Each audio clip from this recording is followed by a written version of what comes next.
नमस्कार, संस्कृति प्रीसियस के इस YouTube चैनल में आप सभी का स्वागत है। मैं हूं प्राची मिश्रा। जैसे कि हम बात कर रहे थे उत्तर प्रदेश से संबंधित प्रमुख योजनाओं के बारे में कि कौन कौन सी योजनाएं सरकार चला रही है और बजट जो अभी उत्तर प्रदेश का बजट आया है 2023-24 उसमें कौन कौन सी योजनाएं मेंशन करी गई हैं और हमारे परीक्षा की दृष्टि से महत्वपूर्ण हो जाती है। तो देखते हैं, जैसे कि मैंने आपको बताया था कि योजनाएं जो हम डिस्कस करेंगे या पढ़ेंगे वो हम एक श्रेणीबद्ध तरीके से पढ़ेंगे। योजनाओं की कैटेगरी डिसाइड करी थी जिसकी 6 श्रेणियां मैंने आपको बताई थी कि सबसे पहले अभी हम कौन सी योजनाएं पढ़ रहे हैं, महिला एवं बाल विकास से संबंधित योजनाएं। तो इसके अंतर्गत जितनी भी योजनाएं आएंगी पहले हम उनको कवर करेंगे। इसके बाद हम पढ़ेंगे कृषि से संबंधित योजनाएं। कौन सी योजनाएं? कृषि से संबंधित योजनाएं। उसके बाद फिर पढ़ेंगे हम स्वास्थ्य से संबंधित योजनाएं। उसके बाद हम पढ़ेंगे निर्माण एवं अवसंरचना से संबंधित योजनाएं। तो इस तरह से जो हमारी सीरीज है वो चलती रहेगी। ठीक है, तो इस तरह से हमें एक एक क्लॉज को लेते हुए चलना है और उसको क्लियर करना है। तो अब देखेंगे कि आज कौन कौन सी योजनाएं हमें पढ़नी है। उससे पहले कल मैंने आप लोगों को एक प्रश्न दिया था और मैंने आपसे ये कहा भी था कि आप यदि वीडियो अंत तक देखेंगे तो आप उसको सॉल्व करने में पूरी तरह से समर्थ होंगे। ठीक है, तो ये कल वाला ही आपका क्वेश्चन है, तो आज शायद आप इसका आंसर मुझे दे सकते हैं। आज मैं इसका आंसर आपको खुद भी बताऊंगी। पहले बार आप एक बार इसको पॉज करके खुद ही इसका आंसर देने का प्रयास करिएगा। तो चलिए क्वेश्चन में पढ़ती हूँ। उत्तर प्रदेश मुख्यमंत्री स्वरोजगार योजना 2021 के लिए पंजीकरण और आवेदन पत्र भरने, क्या बात करी गई है कि जो भी लोग इस योजना में शामिल होना चाहते हैं, अपना पंजीकरण करना चाहते हैं, अपना आवेदन करना चाहते हैं, उसके लिए निम्नलिखित में से कौन सा पात्रता का मानदंड नहीं है। मतलब कौन से लोग हैं जो इसके लिए पात्र नहीं होंगे। पहला ऑप्शन दिया हुआ है आयु वर्ग 18 से 40 वर्ग। देखिए इसमें जो पात्रता का मानदंड दिया था वह ये दिया गया था कि जो भी लाभार्थी इसमें आवेदन करना चाहता है उसकी निम्नतम आयु 18 वर्ष और अधिकतम आयु 40 वर्ष होनी चाहिए। यानी कि हमारा पहला ऑप्शन क्या हो जाता है, सही हो जाता है। दूसरे ऑप्शन की बात करते हैं। दूसरा ऑप्शन है न्यूनतम हाई स्कूल पास प्रमाण पत्र, यानी वो 10वीं कक्षा उसने पास करी हो, उसके पास जो शिक्षा का एक्सपीरियंस हो। शिक्षा का एक्सपीरियंस से तात्पर्य ये है कि उसने जो पढ़ाई करी हो एटलीस्ट 10th क्लास तक करी हो, 10वीं कक्षा तक करी हो, तभी वह इस योजना के लिए क्या है, पात्र है। तो ये भी एक सही बात है, इसके अंतर्गत आता है। तीसरा था कि किसी केंद्रीय सरकार यानी कि सेंट्रल गवर्नमेंट द्वारा कोई योजना चलाई जा रही है, कोई स्कीम चलाई जा रही है, या राज्य सरकार स्वरोजगार योजना में पंजीकृत यानी पहले से इस तरह की यदि कोई भी योजना चलाई जा रही है जहां पर लाभार्थियों को किसी भी तरह का अनुदान या किसी भी तरह का लाभ प्रदान किया जा रहा है, तो वह लोग इस योजना में नहीं शामिल हो सकते हैं और ये भी क्या है, सत्य है। ठीक है, लास्ट आपका क्या था कि भारत के किसी भी राज्य के नागरिक। अभी आप एक चीज देखिए, ऊपर लिखा क्या है कि उत्तर प्रदेश मुख्यमंत्री स्वरोजगार योजना, यानी कि उत्तर प्रदेश सरकार द्वारा ये योजना चलाई जा रही है, तो किसी अन्य राज्य का नागरिक इसके लिए पात्र नहीं होगा। इस स्थिति में ये डी नंबर जो ऑप्शन है ये आपका क्या हो जाता है, गलत हो जाता है। तो आपको इस प्रश्न का आंसर मिल गया होगा। चलिए अब शुरुआत करते हैं अपने वीडियो की और देखते हैं कि आज हम कौन कौन सी महत्वपूर्ण योजनाओं के बारे में चर्चा करेंगे।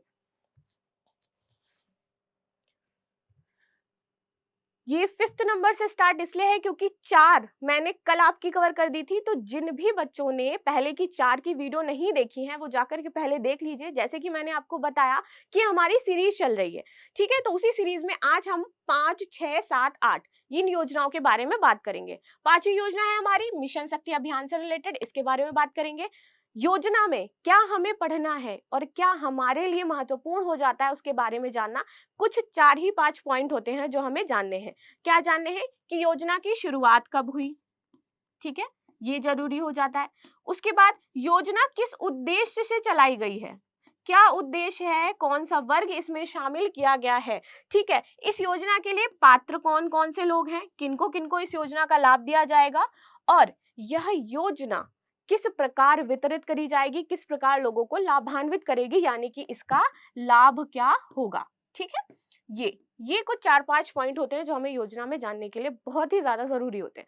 ठीक, चलिए छठी क्या है, उत्तर प्रदेश भाग्य लक्ष्मी योजना।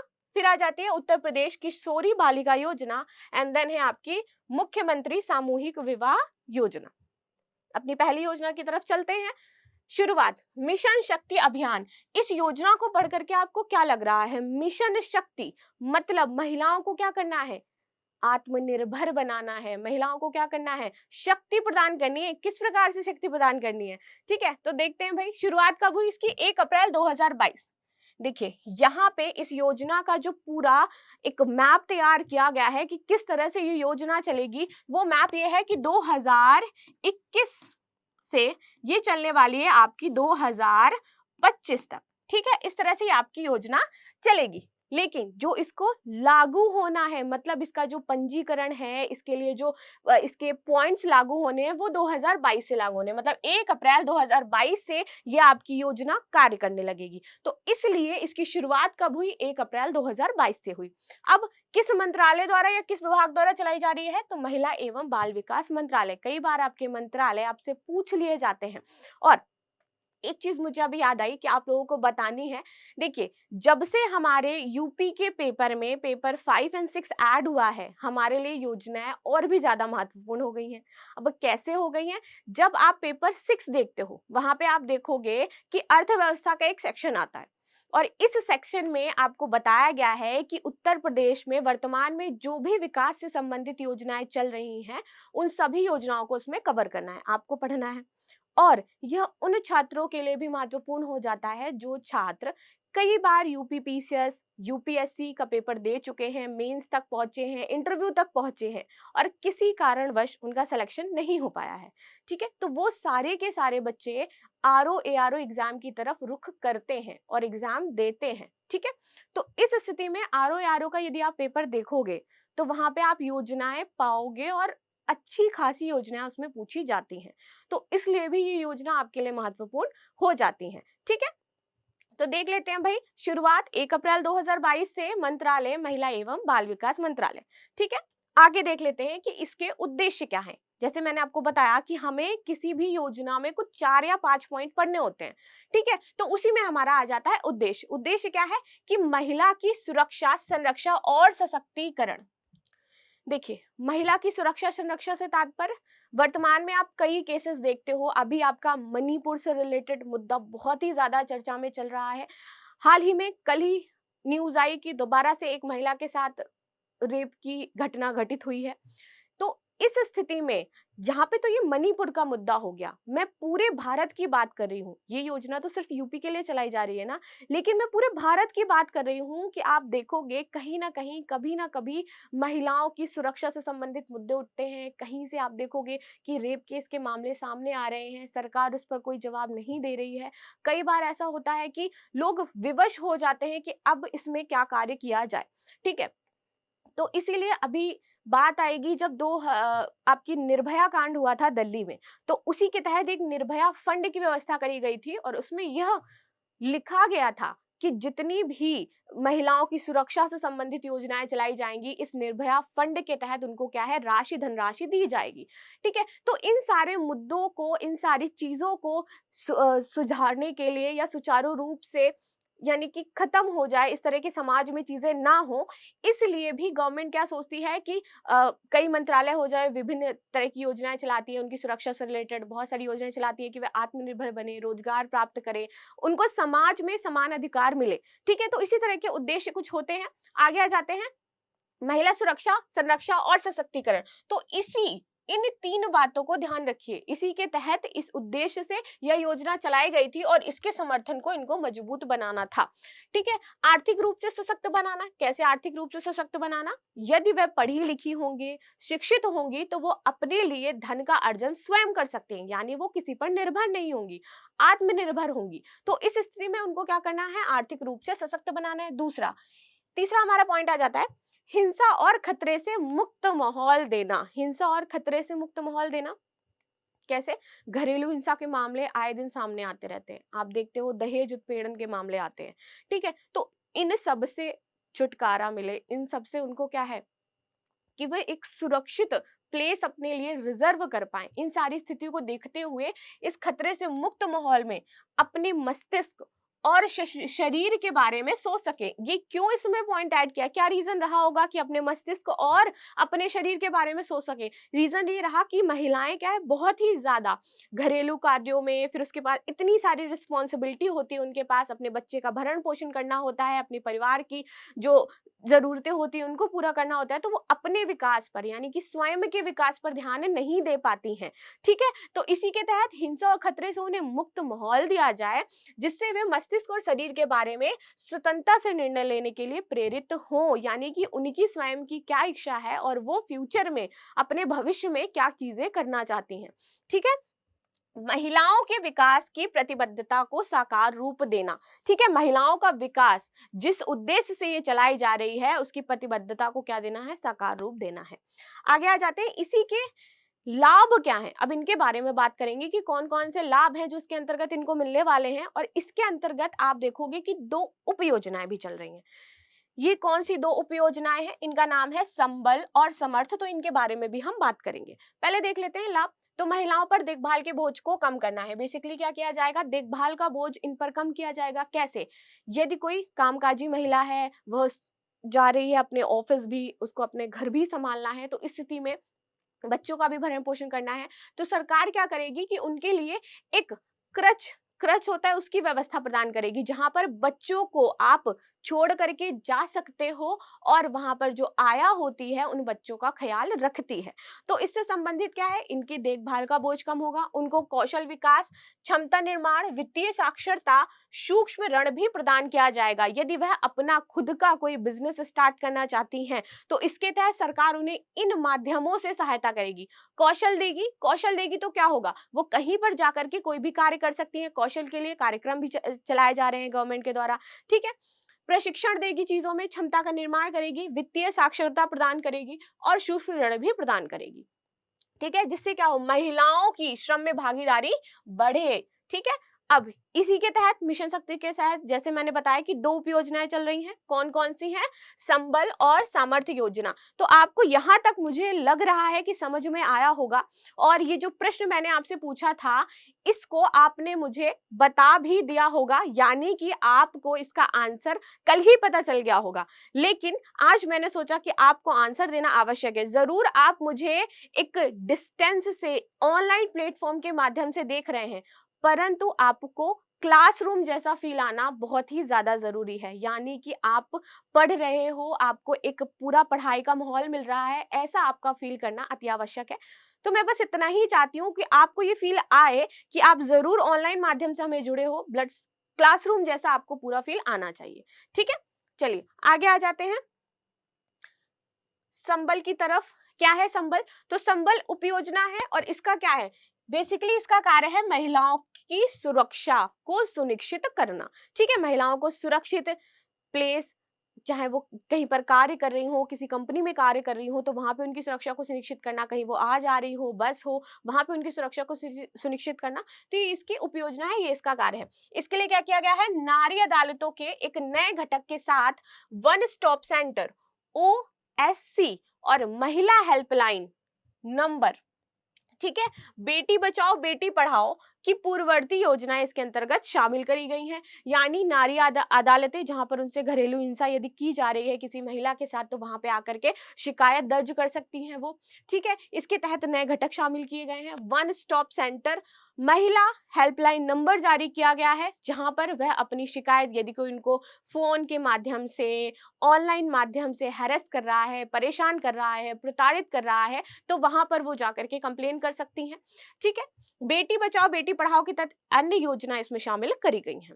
आगे देख लेते हैं, यह योजना समाज और परिवार के भीतर वैकल्पिक विवाद, क्या है, वैकल्पिक विवाद के समाधान के लिए लैंगिक न्याय को बढ़ावा देने का काम करेगा। यहाँ पर आपको 3 चीजें देखनी है, समाज और परिवार, यानी कि समाज में और परिवार में यदि वह विवाहित है, उस परिवार में यदि कोई भी मुद्दा होता है, चाहे वो उत्पीड़न से रिलेटेड हो, दहेज का मामला हो, तो इन सारी चीजों में उसको क्या करना है, लैंगिक न्याय को बढ़ावा देना है, यानी कि समान न्याय मिलना चाहिए पुरुष और महिला दोनों को। ठीक है, इसके भीतर वैकल्पिक विवाद, ठीक है, के समाधान एवं लैंगिक न्याय को बढ़ावा देने के लिए काम करेगी। तो ये इसके कुछ कार्य हैं।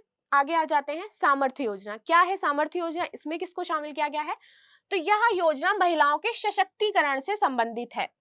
दोनों चीजें याद रखनी है। संबल आपने पढ़ी थी, वो किससे, हाँ, किससे संबंधित थी? सुरक्षा से संबंधित थी। ठीक है, सुरक्षा से संबंधित थी। और सामर्थ्य योजना आपकी किससे संबंधित है? सशक्तिकरण से संबंधित है।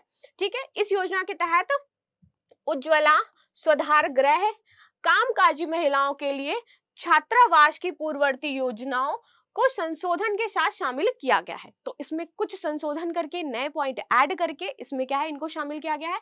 इसके अलावा जो कामकाजी माताएं हैं, जैसे कि मैंने आपको पहले बोला कि माताओं के बोझ को कम करना है ना, तो इसके लिए बच्चों के लिए राष्ट्रीय क्रंच योजना चलाई गई है। क्रंच मैंने आपको बताया कि क्या होता है। क्रंच वह होता है जहां पर छोटे बच्चों को माताएं छोड़ करके जाती हैं और वहां पे आया होती हैं जो पूरा दिन उनका ख्याल रखती हैं, और जब वो ऑफिस से लौटती हैं, वापस आती हैं अपने काम से, तो बच्चों को लेकर के घर चली जाती हैं। ठीक है, ये सिंगल मदर के लिए भी होता है, या फिर अगर मदर और फादर दोनों ही वर्किंग प्लेस पर जा रहे हैं तो उस स्थिति में कोई नहीं है संभालने के लिए, तो भी ये क्रंच वो उपयोग कर सकती हैं।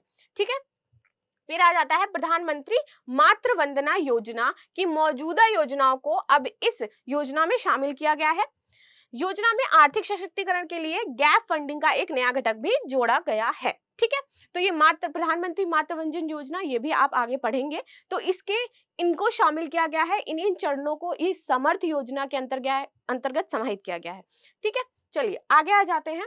छठी योजना हमारी कौन सी है, इस पर बात कर लेते हैं। लेकिन उससे पहले एक क्वेश्चन है कि संबल में किसको शामिल किया गया है, और यानी कि संबल का उद्देश्य क्या है जो योजना चल रही है, और समर्थ योजना इसका उद्देश्य क्या है। तो आप मुझे ये कमेंट में बताइएगा, क्योंकि दोनों में अलग अलग उद्देश्य से योजना वो चलाई जा रही है।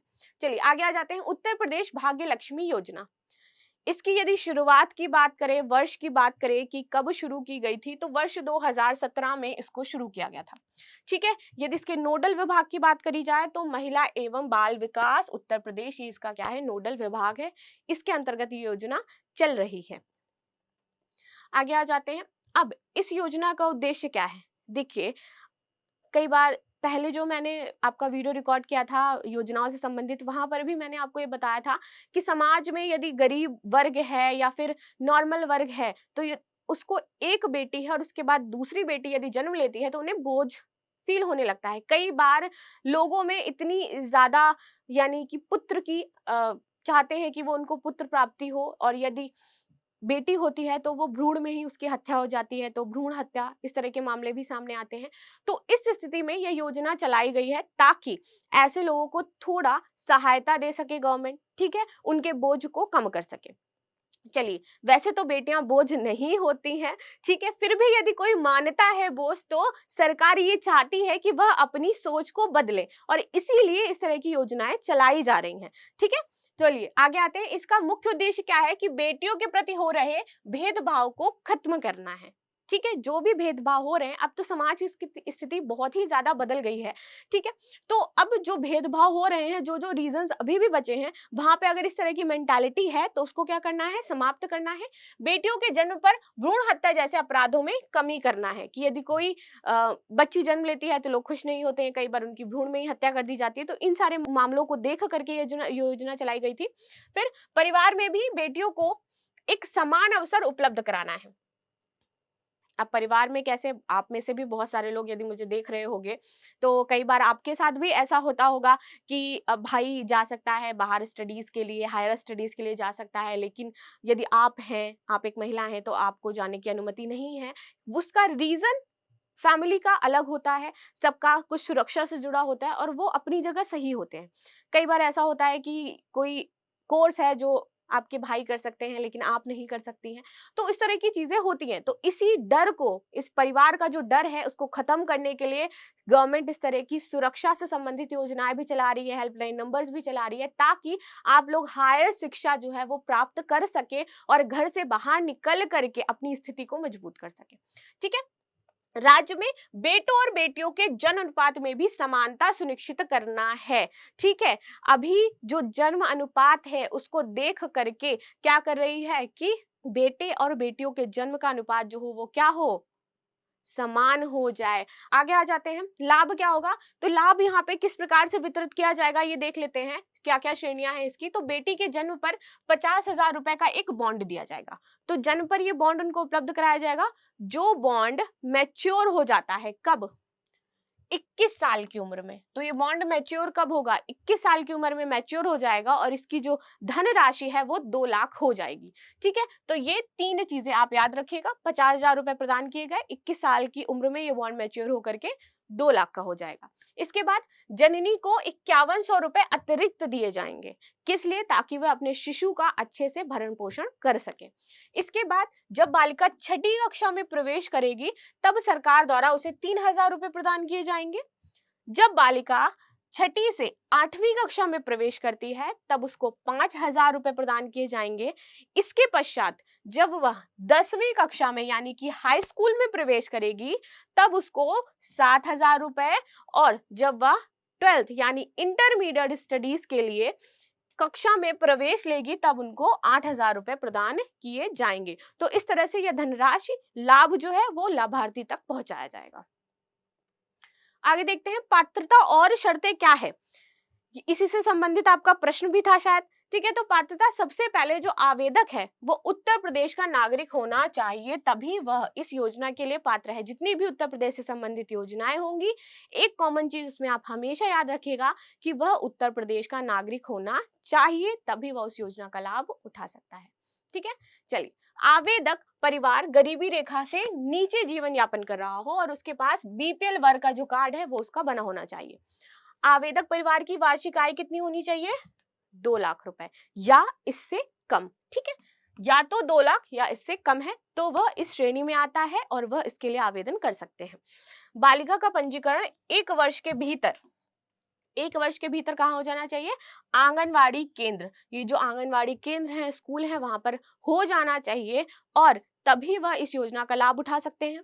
इसके पश्चात बालिका की शादी 18 वर्ष पूर्ण होने पर ही होनी चाहिए। कई बार क्या होता है, जिनको 3 या 4 बालिकाएं होती हैं तो वो लोग सोचते हैं कि शादी क्या है, शादी करनी है, बहुत जल्दी करनी है, तो जैसे ही वो 16 या 17 वर्ष की होती है शादी करना प्रारंभ कर देते हैं, या 17वीं में प्रवेश करती है तभी उनकी शादी प्रारंभ हो जाती है।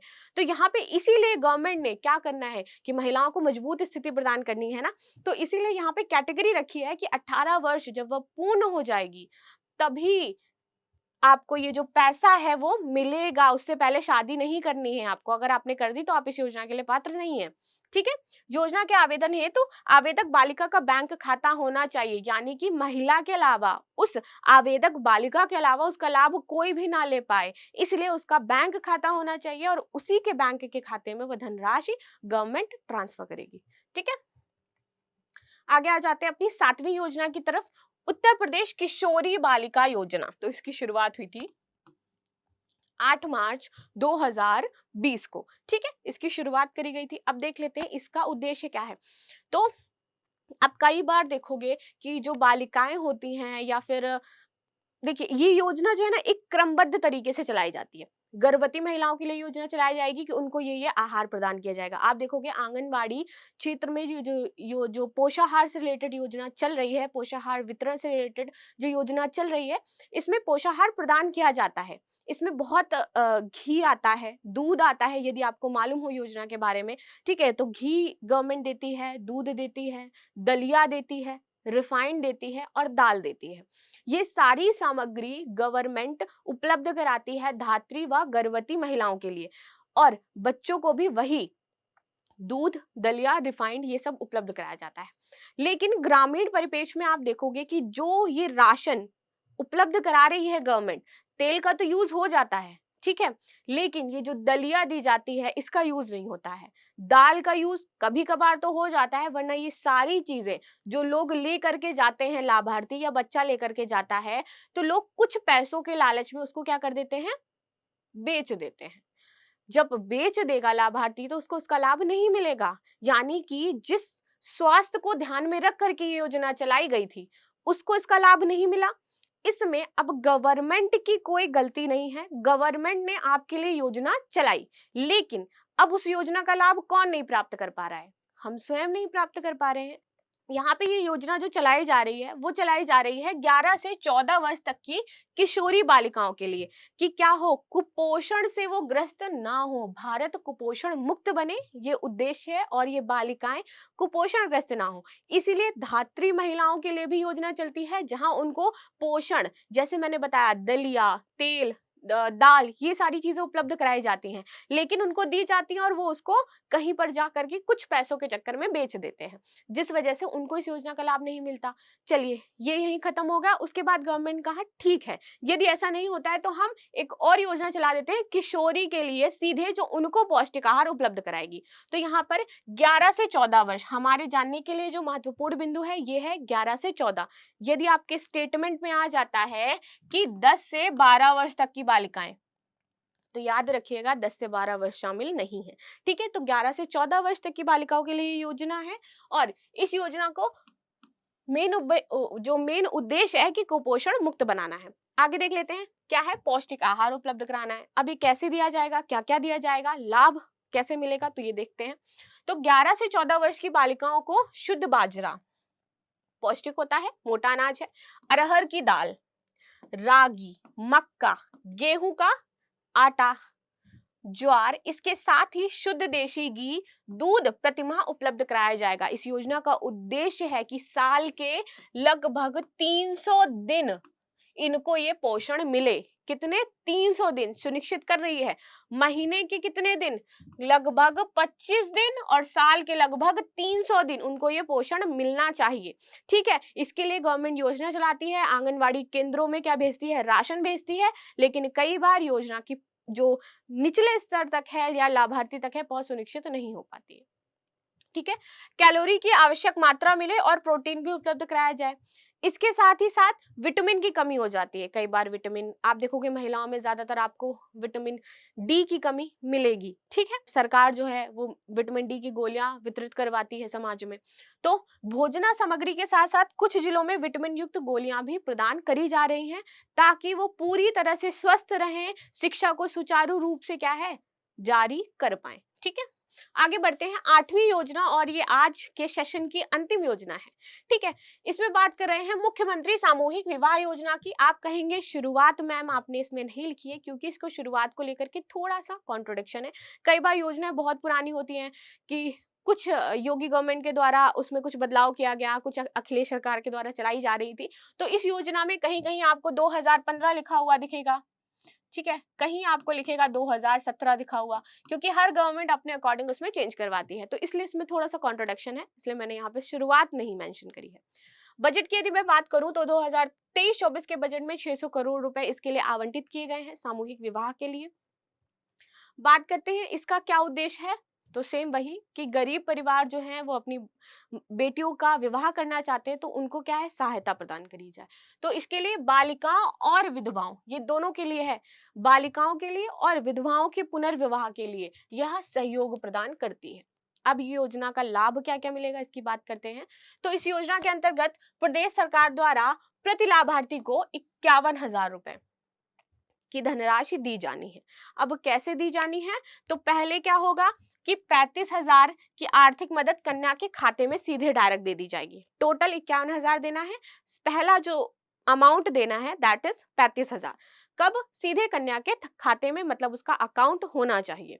उसके बाद 10,000 की जो धनराशि है वो वैवाहिक सामग्री खरीदने के लिए, अब विवाह की सामग्री जो भी तेल, राशन या भी जो भी सामान होता है उसके लिए। इसके बाद 6,000 आयोजन हेतु, जिस दिन विवाह होगा उसके आयोजन के लिए 6,000 रुपए की धनराशि दी जाएगी। इस तरह से टोटल कितनी धनराशि दी जानी है? 51,000। ठीक है, तो आपको आई होप ये समझ में आया होगा। आज के वीडियो को हम यही समाप्त करते हैं। यदि यह वीडियो आपको समझ आया है, आपको अच्छा लगा है, तो हमारे चैनल को लाइक, शेयर एंड सब्सक्राइब जरूर करें।